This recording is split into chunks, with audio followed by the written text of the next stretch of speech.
understanding how important it is to give opportunities and not to penalize people coming from other locations. Now, I have lived here a long time, but I am still an extracomunitaria.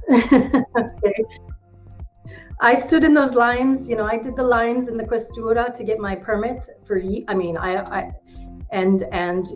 did all of that.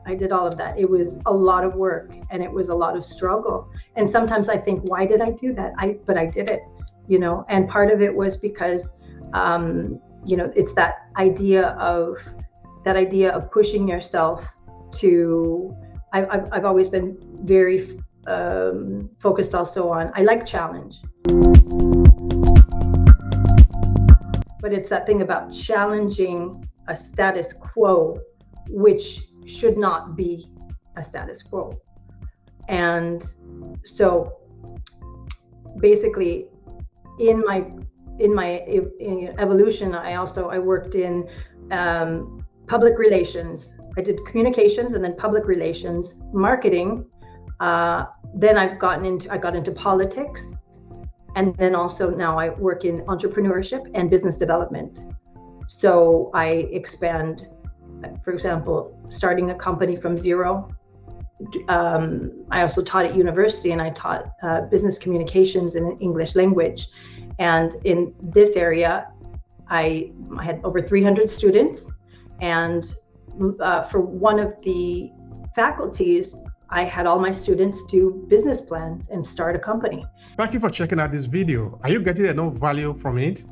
You see, this video was created for the purpose of adding value to you. So if this video make any sense to you, let me know in the comment section below. I'm interested in understanding what you take away from this video and if it makes sense to you, so we can provide more. Now let's return to the video.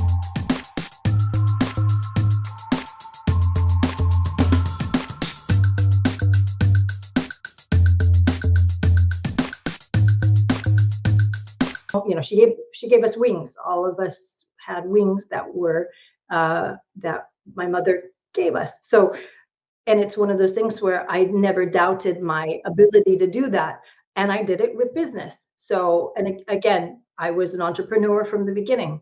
I found opportunities. I was a journalist. I worked as a makeup artist. I did interviews and did translations. I started working when I was about 14 as a babysitter, and then moved on to being a lifeguard. So I did my training. I was very focused in my training and worked as a lifeguard for a long time. So in any case, I did things where I made good money, and I could study, and I could complete my degrees.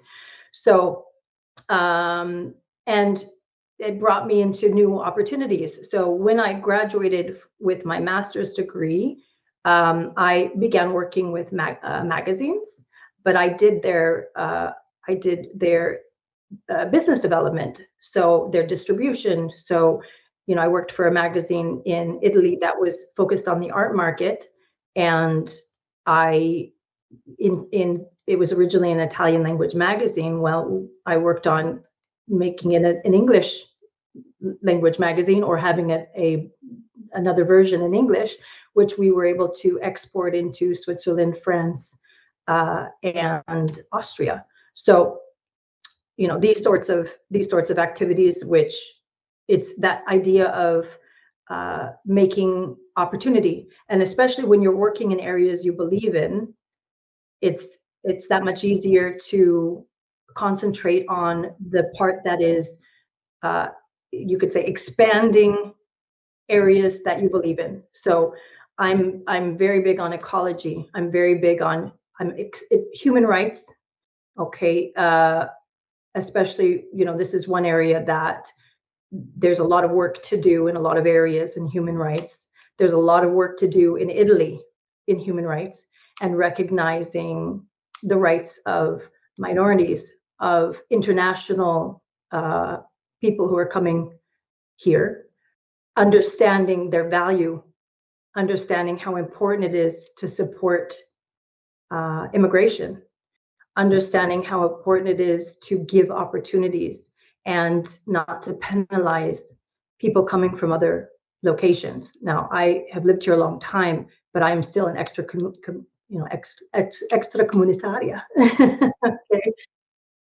I stood in those lines, I did the lines in the questura to get my permits for, I mean, I I did all of that. It was a lot of work and it was a lot of struggle. And sometimes I think, why did I do that? But I did it, and part of it was because, it's that idea of pushing yourself to, I've always been very focused also on, I like challenge, but it's that thing about challenging a status quo, which should not be a status quo. And so basically in my evolution, I worked in public relations. I did communications and then public relations, marketing. Then I got into politics, and then also now I work in entrepreneurship and business development. So I expand, for example, starting a company from zero. I also taught at university, and I taught business communications in English language. And in this area, I had over 300 students. And for one of the faculties, I had all my students do business plans and start a company. And we worked on presentations. We worked on being able to formulate from A to Z to 360 degrees what these students needed to start a business. And there was a lot of success stories there as well.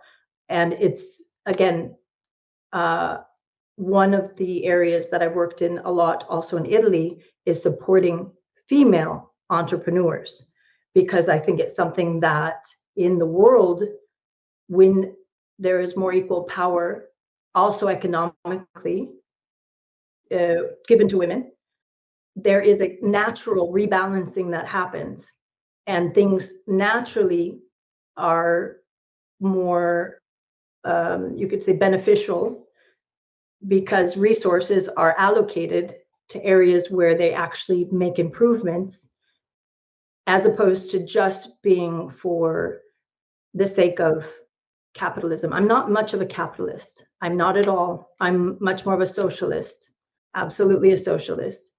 And I believe in social democracy.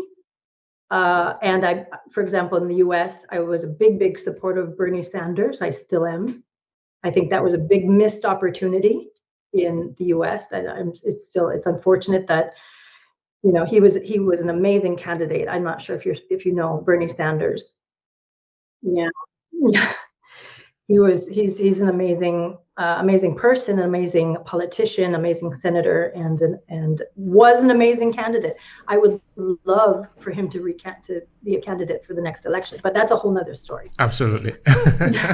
That's something that is an area I would like you to spend some time on. So, which is, I'm sort of curious about how you approach business strategy, because now you talked about having up to 300 students here as a university student who became who went out to start their own businesses. So I'm sort of trying to understand, what is your own approach in developing a business?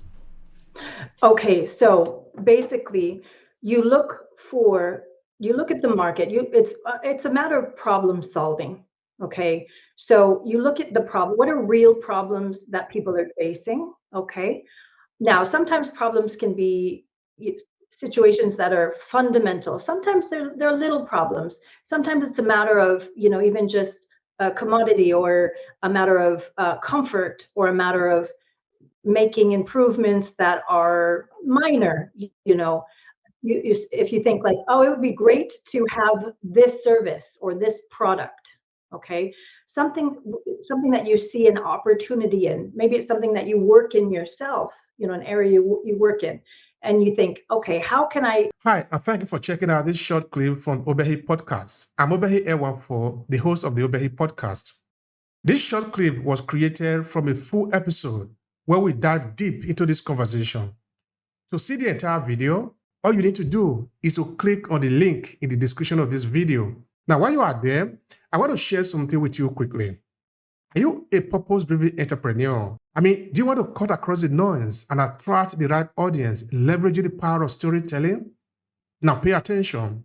I'm currently working on a signature program to help you own your story and stand out for the competition. It's a 5-step journey to help reshape your professional and business narrative so you can drive success and stand out in the competition. And in less than 90 days. The link is what you see on your screen, academy.aclasses.org/story.